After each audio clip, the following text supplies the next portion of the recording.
Bună ziua, domnul Călin! Ce faceți, domnul Călin? Nu v-am mai văzut de mult. Ce se întâmplă aici? Da, se mulge pe vaca, zice că o cheamă Boglar. Boglar o cheamă pe vacă? Da. De la Ursoaia. Să ne explicați o tehnica de mult. Adică se trage frumos și venin. Aici vezi? Mai face pe nebunul, dar mai strict, da, mai vă rog frumos, nu da din picior. Cam mișcă un picior, nu știu, vaiul. Și cam câți litri de lapte? Până la 20. 20? Da. Și ați legat coada? Păi da, trebuie și mă rog așa, știi, peste față. Mă supără la lovire. Cum o cheamă pe vacă? Boglar. Boglar?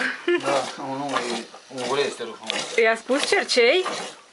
Păi nu i-ai pus cercei, ai și-a cere statul pentru numere. Interesantă tehnica de mus. E foarte periculos. Bun laptele. În special. Acum mai am pus la urmă, dar o 3 kg acolo prins. Gata, prins? Se prinde în 2 zile maxim. Păi va de la beșin de mama soră. Aveți și cal? Da. Și cu calul și pe cal îl mulgeți. Da. Că e apă parcă, nu? Căruță ăla, nu. Doina, periculos, așa o cheamă. Doina? Doina pericol. No, bine, bine. Că nu pui la am 2 zile, face pe nebunul.